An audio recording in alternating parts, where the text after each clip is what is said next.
کبھی ایسا ہوا ہے کہ آپ نے ہر دروازہ کھٹکھٹایا ہو لیکن ہر دروازہ بند ملا ہو؟ کبھی ایسا ہوا ہے کہ آپ قرض میں ڈوبے ہوں اور جتنا نکلنے کی کوشش کریں اتنا ہی اندر جائیں؟ کبھی ایسا ہوا ہے کہ آپ بیمار ہوں اور دوائیں لانے کے باوجود بھی سکون نہ ملے؟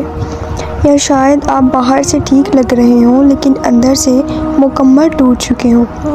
اگر ہاں تو آج کی یہ ویڈیو صرف ایک ویڈیو نہیں ہے، یہ شاید آپ کی زندگی کا ٹرننگ پوائنٹ بن سکتی ہے، کیونکہ آج ہم بات کریں گے ایسے عمل کی جو نہ صرف گناہوں کو مٹاتا ہے بلکہ قرض ختم کر سکتا ہے، بیماری میں شفا کا سبب بن سکتا ہے، بند دروازے کھول سکتا ہے اور ناممکن کو ممکن بنا سکتا ہے، اور وہ عمل ہے استغفر اللہ۔ لیکن رک جائیں، یہ صرف ایک لفظ نہیں ہے، یہ کوئی عام ذکر نہیں ہے آپ لوگ سوچ رہے ہیں، یہ وہ چابی ہے جسے اکثر لوگ جانتے تو ہیں لیکن صحیح طرح استعمال نہیں کر سکتے۔ آج ہم صرف یہ نہیں کہیں گے کہ استغفار کرو، بلکہ ہم یہ سمجھیں گے کہ استغفار آخر کام کیسے کرتا ہے، قرآن میں اس کے بارے میں کیا واقعات بیان کیے گئے ہیں اور کیا بیان ہے، کیا واقعی یہ قرض اور بیماری کو ختم کر سکتا ہے، اور اگر ہاں تو ہم کیوں نہیں دیکھ پاتے اس کا اثر۔ آج تمہیں وہ حقیقت بتانے جا رہی ہوں جو شاید تم نے پہلے کبھی نہ سنی ہو۔ السلام علیکم، امید کرتی ہوں آپ سب خیریت سے ہوں۔ سب سے پہلے ہم اپنی بات کسی انسان سے نہیں بلکہ اللہ کے کلام سے شروع کرتے ہیں۔ اللہ تعالیٰ فرماتے ہیں اپنے رب سے استغفار کرو، بے شک وہ بخشنے والا ہے، وہ تم پر آسمان سے موسلا دھار بارش برسائے گا اور تمہیں مال اور اولاد سے نوازے گا۔ یہ کوئی موٹیویشنل کوٹ نہیں ہے، یہ اللہ کا وعدہ ہے۔ ذرا غور کریں، رزق چاہیے استغفار، برکت چاہیے استغفار، مشکلات کا حل استغفار، یہ سب ایک ہی عمل سے کیسے جڑ گئے؟ کیونکہ مسئلہ باہر نہیں ہوتا، مسئلہ اندر ہوتا ہے، اور استغفار اندر کو صاف کرتا ہے۔ ہم اکثر کہتے ہیں میری زندگی میں اتنی مشکلات کیوں ہیں، لیکن کبھی ہم نے خود سے یہ سوال پوچھا، میں اللہ سے کتنا قریب ہوں؟ قرآن ہمیں بتاتا ہے کہ اکثر مشکلات ہمارے اپنے اعمال کا نتیجہ ہوتی ہیں، یہ سزا نہیں ہوتی، یہ سگنل ہوتا ہے کہ واپس آ جاؤ، اور جب بندہ واپس آتا ہے استغفار کے ذریعے تو اللہ اس کے حالات بدل دیتا ہے، اللہ اس کے لیے اپنے رحمت کے دروازے کھول دیتا ہے۔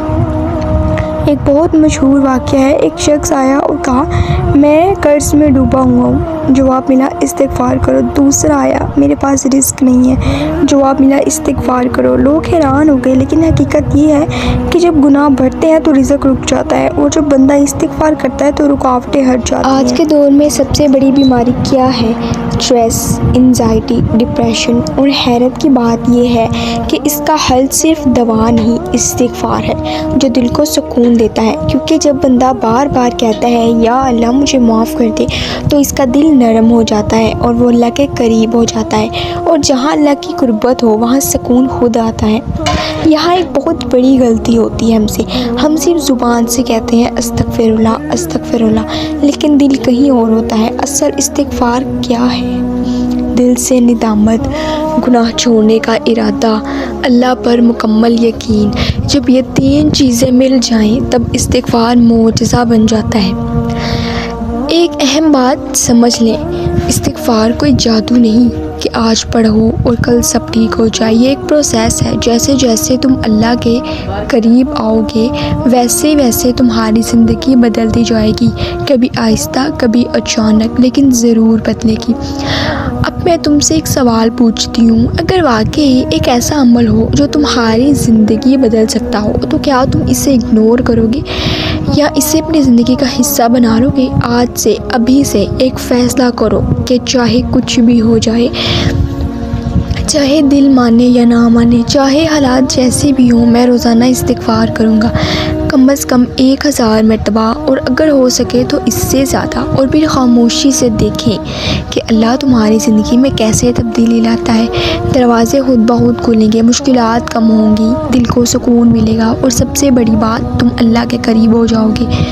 اگر تم واقعی چاہتے ہو کہ تمہاری زندگی بدلے تو ابھی کمنٹ میں لکھو استغفر اللہ، اور اس ویڈیو کو شیئر کرو، کیونکہ ہو سکتا ہے یہ کسی اور کی زندگی کا بھی ٹرننگ پوائنٹ بن جائے۔ اور یاد رکھو، یہ صرف ایک لفظ نہیں نہیں ہے، یہ تمہاری نجات ہے، یہ تمہاری کامیابی ہے، یہ تمہاری زندگی کے سب سے بڑی طاقت ہے۔ استغفر اللہ۔ ملتے ہیں نیکسٹ ویڈیو میں، تب تک کے لیے مجھے دعاؤں میں یاد رکھیے گا، اور انشاءاللہ میں بھی آپ کو دعاؤں میں یاد رکھوں گی۔ جزاک اللہ۔